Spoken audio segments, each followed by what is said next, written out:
So I go down this journey, and I'm now working from home because I'm starting this company, and I'm just starting to read. And I'm reading like G. Edward Griffin's *The Creature from Jekyll Island*, and reading history of finance in America, and started reading about Warren Buffett, and start learning about economics in a very kind of like a homeschooler in a sense, right? Yeah.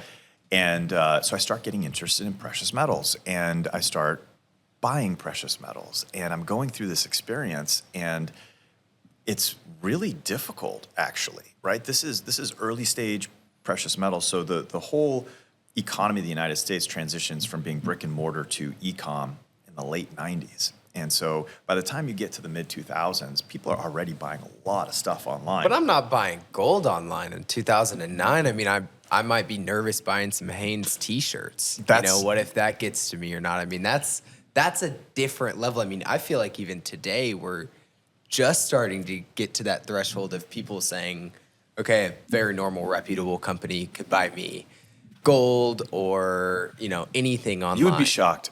Even in 2009, people would buy it? Yeah, 2008, 2009. And at the time, the biggest constraint was, how do you ship this stuff in an insured way? So really there was only one method. It was the U.S. Postal Service registered mail.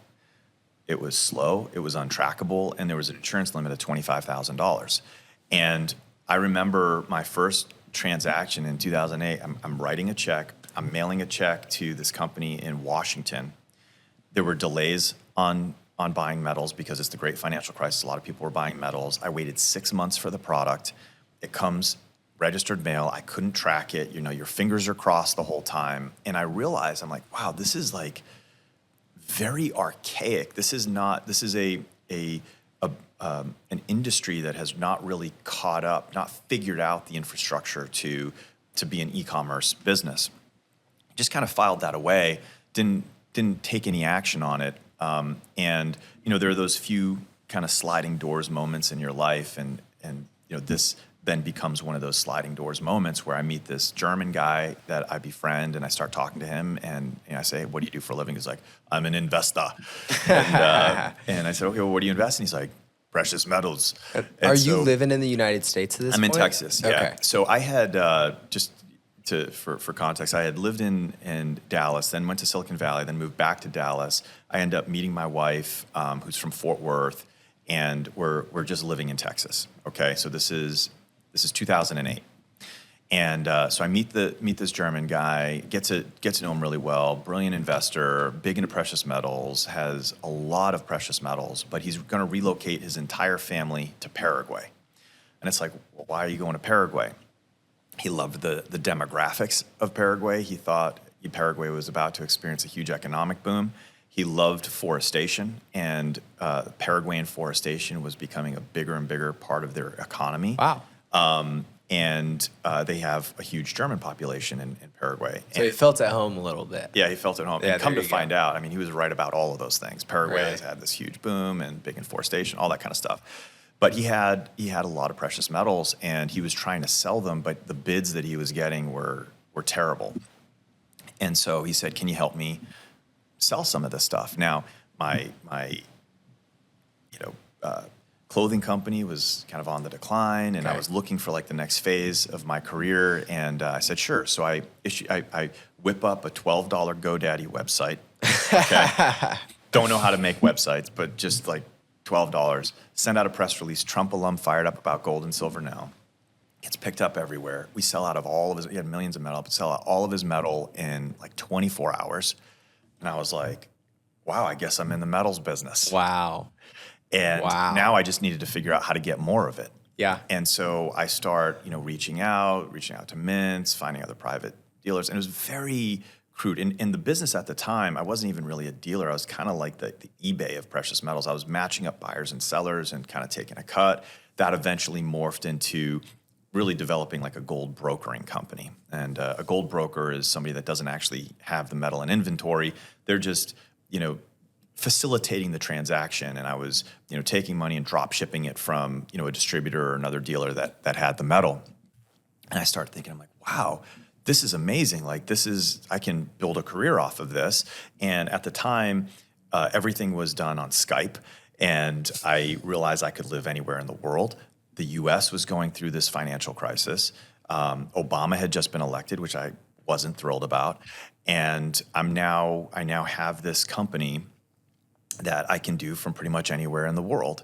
And this investor friend of mine, he was going to Paraguay. I'm like, why don't I go to South America too? I loved traveling, and Had I you always been before to South I had never been America? to South America. I'd been everywhere in the northern hemisphere, but never to South America. And I said, let's go on this adventure. So this was a period in my life where I was on The Apprentice. I left my career at TI. I get married. I start my own company. I sold one house. I bought another house. Little bit I'm of change. A all little bit of this change is going on, happening just a all at the little same bit. time. And then I basically, say to my wife, why don't we just pick up and move to South America? And So- what did she say to that? She was all on board? Yeah, I think we were still in the honeymoon phase. Yeah, so those she are still those are loved- easier conversations to have. She was like, absolutely. She's like, wherever you go, Oh, yeah, there you I will go. follow. No, she actually factors into the story in terms of just, I think, lessons, because having that stable support system and that rock during the highs and lows is just incredibly valuable. Yeah, I've had the chance to meet her. I mean, super sweet. I mean, so kind, so hospitable, and I mean, just being able to see how she has helped you and kind of given you a platform in order to work as hard as you do, to travel as much as you do, to have the success that you've had. I mean, I think is a testament. I think it's amazing.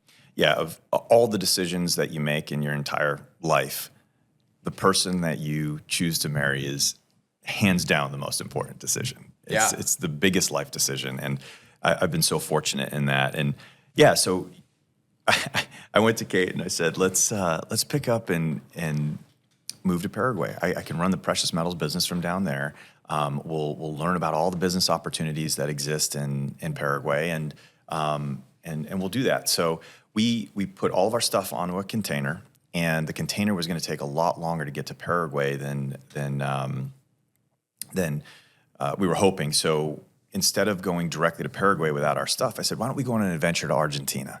And at the time I said, well, maybe we'll go to Tierra del Fuego, the southernmost city in the world. And my wife was like, I don't know, I want to go that close to Antarctica. So we picked a town called Bariloche. And Bariloche is well known to people in South America, not as well known to people in North America, but it's one of the most beautiful towns in the world. And it's a population of about 100,000 people. It's a big tourist destination. It's like the Aspen of South America. You have skiing, you have glacial lakes, mountains, hiking, rainbows, butterflies. It's the chocolate capital of South America. It's there you go. The microbrewery capital of South America. Hey, It was two for great. two. That's awesome. So we go down there. We take this adventure. We have my oldest daughter was I think 8 months old at the time, and here we are.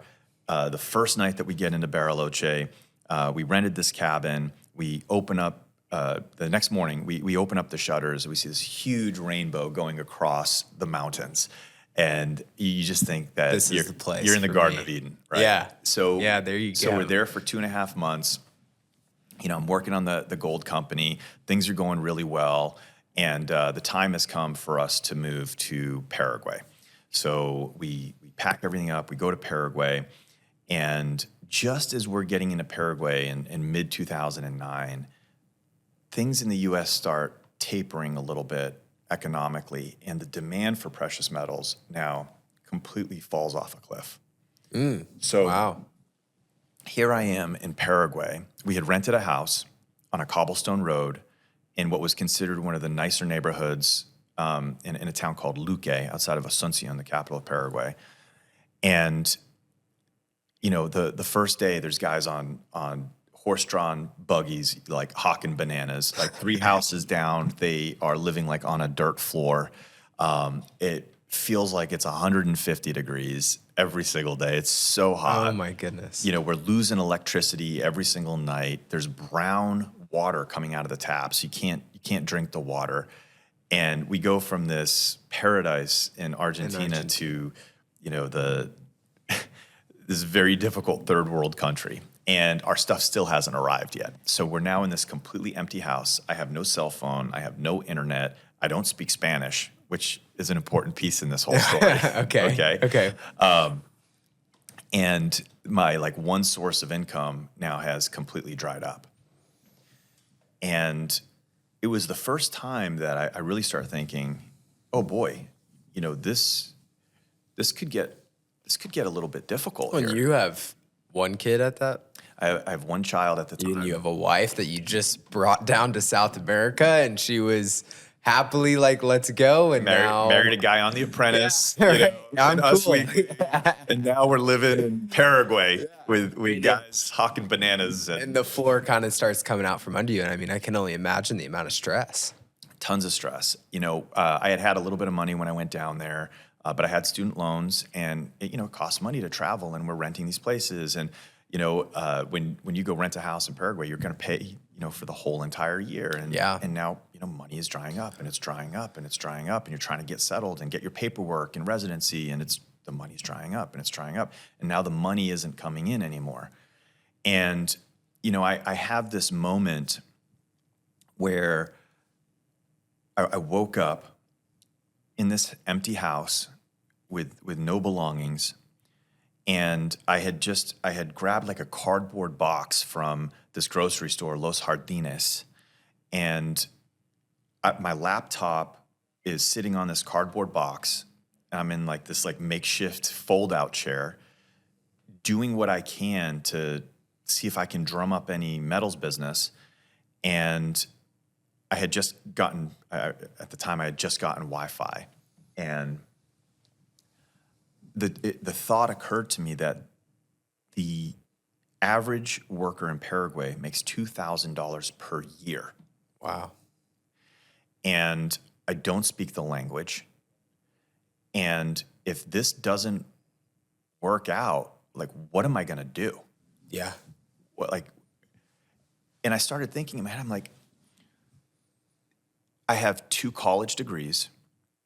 I work for a major Fortune 500 company. I was on The Apprentice. I started a company. But when you distill all of that activity down to this cardboard box, I realized I really don't have any skills. Like, what skills do I actually have? I can't speak a foreign language. I don't know how to run an excavator. I'm not a plumber. The only real skill that I had ever had was I was a good communicator, and that's been ripped away from me because I don't even speak the language. Wow.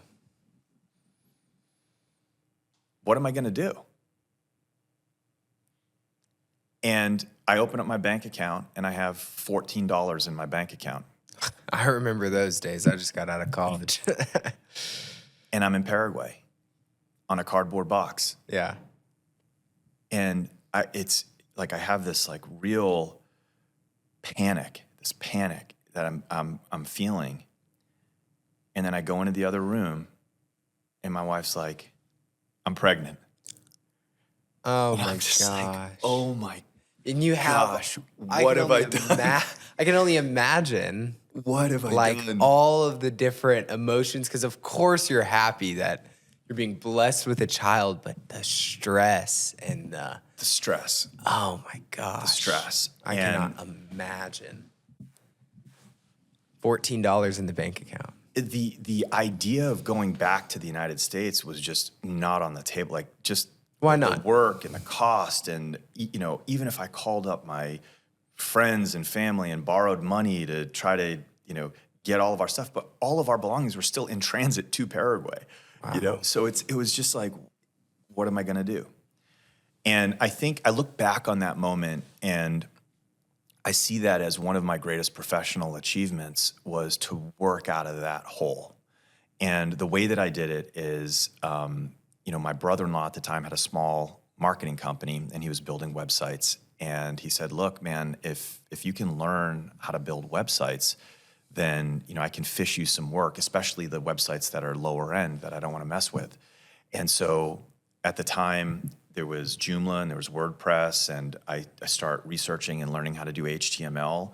And little did I realize how important that would later become, because Texas Precious Metals is a technology company. Yeah. And to learn the inner workings of how all of these sites work and APIs and cron jobs and all the connectivity necessary to kind of build these websites.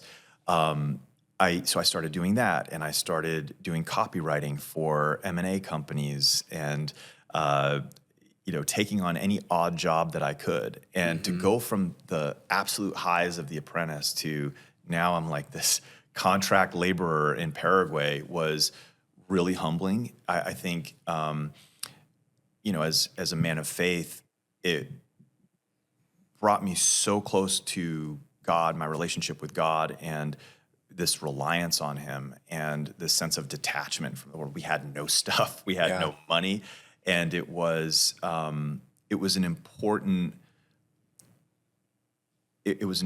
time for me to really understand who I was and who I wanted to be as a man, as a husband, as a father, as a businessman. And I really embraced it. It was almost like a cold plunge. It's like, get in the cold plunge, own it.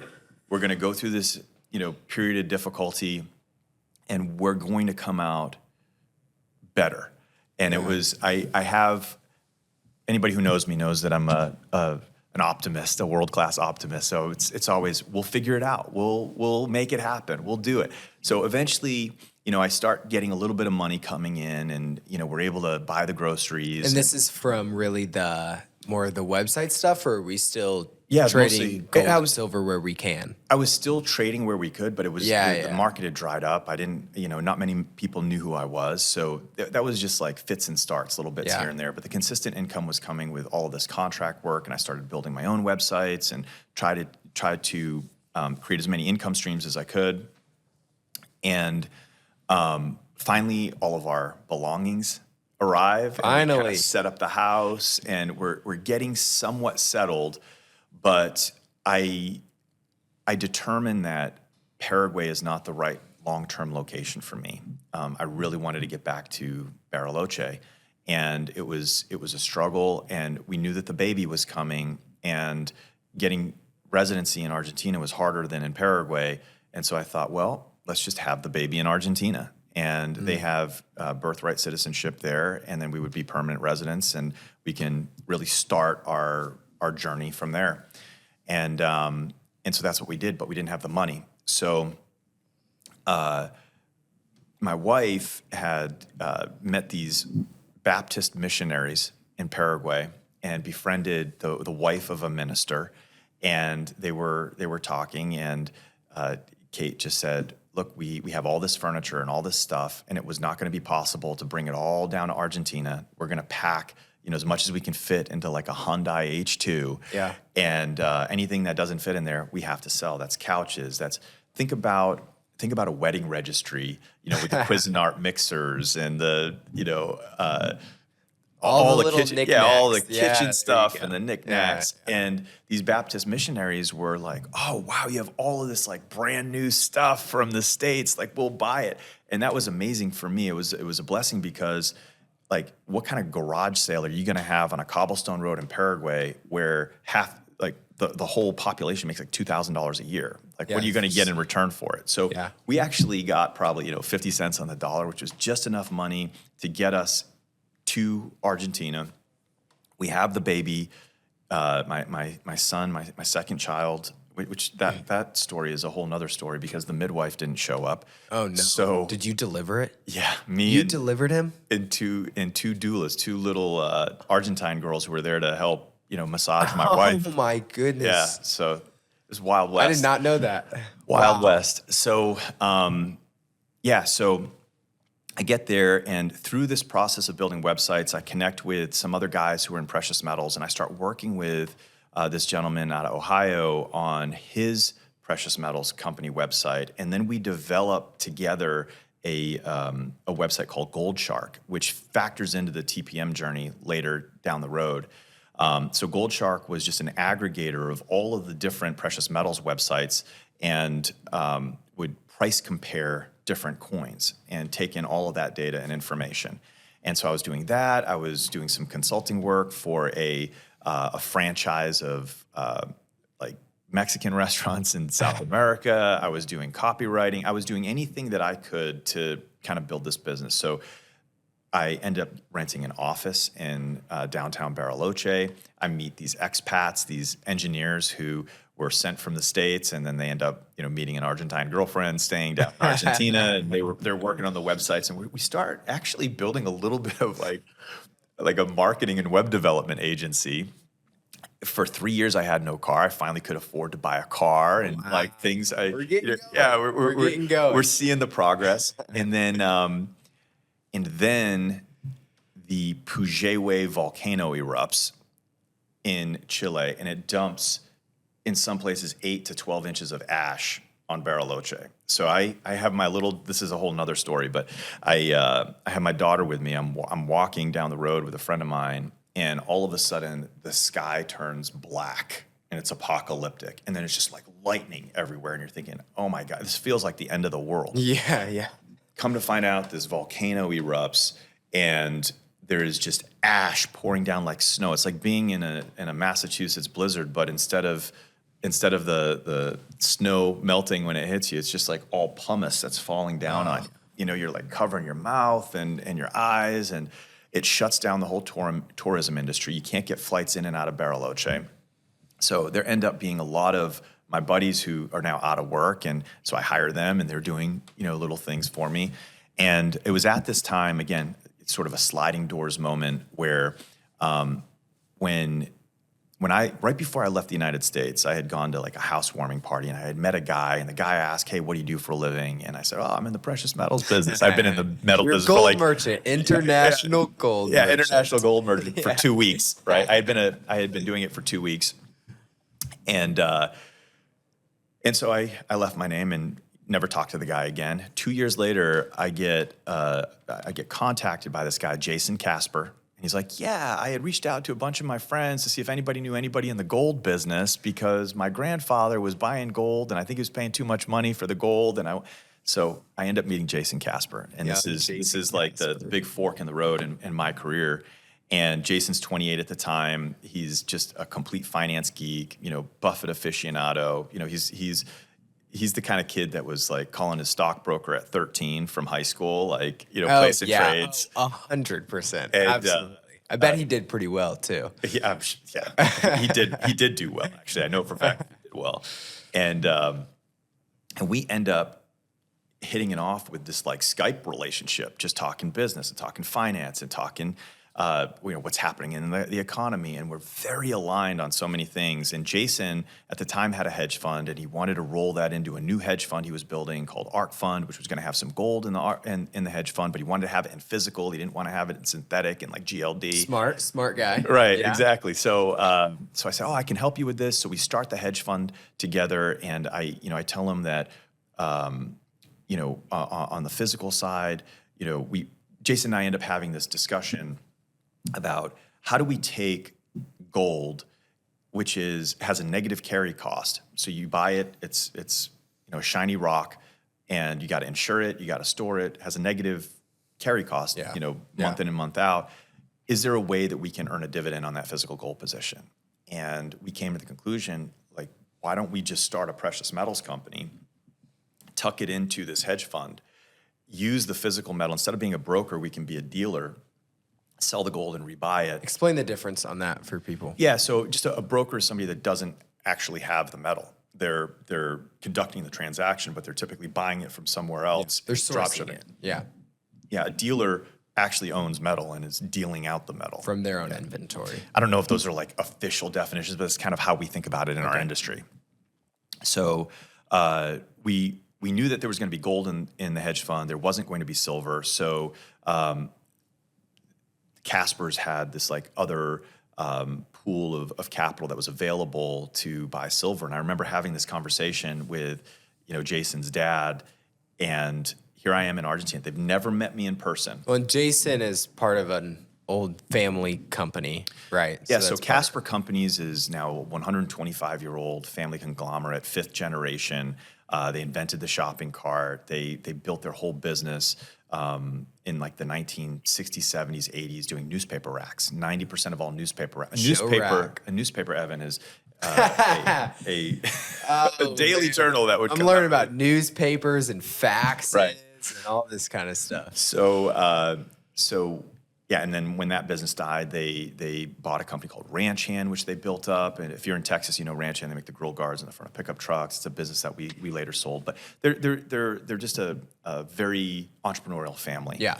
And so they had this pool of capital, and I remember having this conversation. I'm in Argentina, they're in Texas, you know, convincing Jason's dad that, you know, he needs to wire me $1.5 million so we can go out and buy 50,000 silver maples to have Never some met silver. you. Never met some me. random dude in Argentina. Hey, just send the wire over. And if you know anything about the Caspers, who are super conservative, this is just not what they do. I honestly cannot believe that you got them to do that. Yeah, I mean, I just hit it off with his dad. Like we're, you know, again, it's like what we were talking yesterday with Tom Power. It's, you know, you do business with the right people, with the right values, the right morals, and you can tell pretty quickly. Things align. Yeah, you know? who's legit and who isn't. And so we buy the silver, and I say, oftentimes it's better to be lucky than good. We decided to name the company Texas Precious Metals, and people ask me that all the time, like, why did you name the company Texas Precious Metals? And my thinking at the time was the biggest challenge in the metals business is to build credibility, and Texas has a brand unto itself, and people understand Texas values, and there was a little piece of me that I think kind of modeled the name of the company off of Texas Instruments. So if you look at our logo, the logo of Texas Precious Metals is not that dissimilar to Texas Instruments. Yeah. And so that's what we launched. We launched February 4th, 2011. I say it's better to be lucky than good. That was the moment when gold and silver skyrocketed in price, and we were kind of the only game in town. Why were we the only game in town? Because we were the only precious metals company that had metal and no customers. So we leveraged this platform, Gold Shark, that I had built to get the brand out there. We started generating customers, and then we find ourselves in 2012 in the middle of the Eagleford Shale, the big fracking boom, and all of these South Texans were getting mailbox money, looking to put mailbox money into metals, and that slowly started building the brand and building the credibility. You're selling all this online, almost like e-commerce wise. It's all e-commerce, and Jason and his mom are doing the packing and the shipping out of Texas. Physically in Shiner, Texas. And I'm with my crew of my motley crew of expats in Bariloche doing all of the digital stuff behind the scenes. And so by 2012, the Caspers were like, listen, man, this thing is taking off. You need to move back to Texas. And this was, again, a big fork in the road for me. I'm like, I'm in my paradise. I got rainbows and butterflies and flowers. And, I'm finally learning Spanish. I feel like I can, have dinner and speak Spanish for 4 hours, right? And horribly broken Spanish. But I prayed about it. I thought about it. And it was the right time. It was the right company. And I always thought that I was going to move back to Argentina. So we ended up leaving a lot of our stuff down there and just, again, put all of our stuff into a suitcase and moved to Shiner, Texas. Yeah. Town of 2,000 people. Shiner Bach. You could not pick two geographic locations more different than the mountains and glacial lakes of Bariloche, Argentina, to the flat South Central Texas. South Central Texas, where everything wants to kill you. The sandburs and the brown recluses and the copperheads and the rattlesnakes and, the fire ants. And again, it was crazy hot. It actually reminded me a lot of Paraguay. And so we moved back to Shiner, Texas, and the company just, builds on itself. We keep growing, and everything that we focus on is about brand reputation. And I had told you about all the shipping issues that we had. So we partner with UPS to reinvent shipping in our industry, where we could start overnighting heavy packages of silver, 40-pound packages that cost $30,000 to Maine, and be able to do that affordably and to ship for free. So we're helping we're part of a group of companies, the JM Bullions, the SD Bullions, the at the time Provident Metals, this online crew of young guys are coming into the space to really bring it into the 21st century. And so now we're able to insure packages up to $75,000 and get packages to people on time. And we really came to market and said, look, if we don't have a product in stock, we're not going to sell it. We never sold product. We said we do business the Texas way. We were focused on customer service. Everything was about taking care of the customer and trying to recalibrate or reposition people's expectations of what they were experiencing with a precious metals company. And we kept growing and growing, but we were a little bit under the radar. We were geographically heavy in Texas, so half of our client base was in Texas and half was in the rest of the U.S. We were not like SEO kings, so when you Googled us, you didn't find us, but our customer service and our reputation was second to none, and our brand equity was outstanding. And we were one of those companies that just kind of kept building year over year over year. And I'll get into the TPM story a little bit more, but I think the shift into Shiner for me was also a big life change, because I told you when I was in Paragraph, I felt like I had no skills. And then I moved to Shiner, and you got all of these country boys.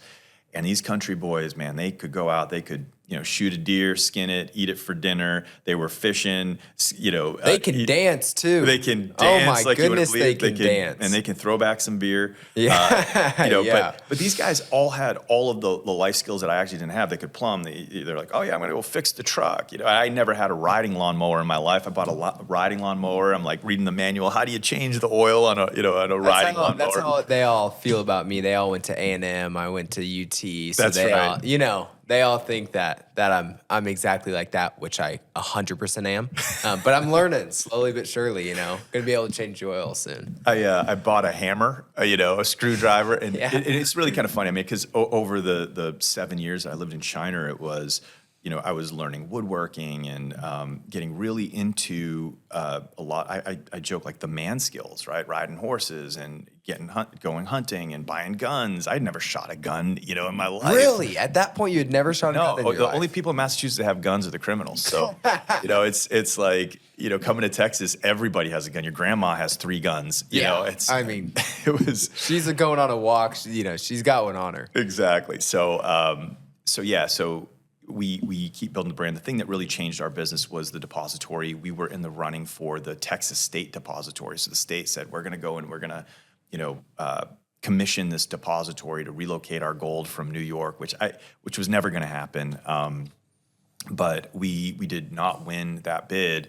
But I spent 2.5 years building a whole business plan on how to build a world-class depository. And just like the e-commerce business in metals, there were a lot of gaps that needed to get fixed and corrected in this problem solving and critical thinking, and like how do we take this experience in the 21st century. The same is true with precious metals depositories. I mean, the Brinks and the Loomises of the world, they're great at what they do. They're great at transport. They're good with sort of like commercial deposits, but for large quantity retail, IRAs, things of that nature, they're not really well suited or adapted to handling a large constituency of clients. And so in 2018, we launched the depository. It grew way faster than we expected. Yeah. We integrated a lot of technology with RFID and Bluetooth and barcoding and facial recognition, all these different things, the reporting that we could automatically feed to all of our institutional clients. And with the depository, the business grew from about 10 employees to today we have 77 employees in the organization, not counting all of the other people at Casper companies that touch our stuff. And as the depository continued to grow, we built this purpose-built facility in Shiner, and it's some infrastructure. It's been quite the journey. So yeah, and so when we're talking about the depository, I mean, trust, I mean, kind of going back to, you did it slow, you did it methodical. The search engine optimization was not, key point number one, but it was the personable relationships. It was the partnerships, thinking kind of in that, slow man kind of wins the race in the long run. But so, yeah, just on that, like Yeah. what we talk a lot about, and we even, I know that you're new to the company here, Yeah. but, like as we have these internal discussions, it's outside in thinking. A lot of times companies fall into this trap of, this is the way that we want to do business, and we're going to force the customer to do it our way, instead of this outside in thinking, what is the easiest for the customer, and then let's adapt how we do business to make it as appealing for them as possible. You've heard of the golden rule, treat others how you would want to be treated, and we have the platinum rule, which is treat others how they want to be treated. And that was always the prevailing focus for us, is let's just focus on customer experience, and the rest will follow. The word of mouth will follow. The marketing will follow from there. And so let's go to today. I mean, I know for me, when I was recruiting full time, Shiner, Texas was not on the list of where I thought I was going to go. But I was able to tour the depository kind of, on a whim. I met Jason Casper through a professor at the University of Texas, and he invited me out, and they showed me around, and they were so hospitable to me, and in no way did I ever think I was going to work there. But the infrastructure and the technology and the care, I mean, the way that y'all handle metals was, I remember saying it at the time. I was like, this is the coolest thing I've ever seen. And I get to go to work there now, and it still probably is the coolest thing I've ever seen. And we get to take people on tours, and the sparkle in their eye of the organization, how much it makes sense, just the size of the depository. And so today you have the infrastructure, right? You built slowly, you have the infrastructure, you have the team, but it's not corporate in a sense of, now we're standing still, we've done it, let's pat ourselves on the back and go sit down. I mean, you're running full steam ahead. I mean, spending the last couple of days with you, a visionary of all visionaries, and have so many different ideas. So now that you kind of have this backing, now that you have this foundation, I mean, where is TPM going? Yeah, so I mean, I think it starts obviously with the people, and just thinking about Shiner, Texas, and the advantages and disadvantages of being in Shiner. What are the advantages? The employees that we hire are, of the highest caliber, salt of the earth, great people. Amazing people. Their families have lived in Shiner for generations, and unbelievably hard workers. They are passionate about the community, just very moral and good and quality folks. So we have that as the stable. And once they work for you, they tend to work for you for a long time, because there's not a lot of other companies in Shiner, Texas. The challenge is, when you spend your whole life in Shiner, you don't necessarily see what is happening out in the rest of the world, and bridging the gap between what is traditionally a very blue-collar town, and we are a white-collar business. Absolutely. Trying to merge those two together, and you're right, it's hard to recruit. So like, our whole digital products team is in College Station, because we are able to hire there and bring some of the great young talent that's coming out of school to build the digital infrastructure. Get the next satellite office in Austin. Yeah, that's there you go. Yeah, everything is on the table as there it goes. We go. But I think, as we look out into the future, it is, number one, building a bench, building a high quality stable of employees that understand our culture, because one of the biggest challenges of going from 10 people to 77 is ensuring that you don't lose the culture that got you to where you are. I don't want to be AT&T, where you're punching numbers into a phone and you got to wait on hold for half an hour, and you're lucky if you can get a person in the United States who cares at all about what's going on in your life. Yeah. Like, we want to maintain the small town touch and the client relationship, no matter how big we get. So, I think that's the foundation. And we are focused. Everything that we do, down the road is built on the customer. What can we do to improve the customer experience? And the customer is very different. So we might have retail customers, little grandma that's buying 5 coins for Johnny at Christmas. And we have large institutional clients, RIAs, IRA custodians, retirement funds, hedge funds, family offices. All of those customers have different needs. And so again, this kind of goes back to this theme of rather than forcing them to hook into the way that we do things, we want to try to create as many bespoke services to adapt to these clients, to allow them to do what they want to do, to be innovative and forward thinking. So that flexibility and that adaptability is native to the infrastructure that we're building. We don't want to be rigid. We want to be as flexible as we can to move into all of these different verticals.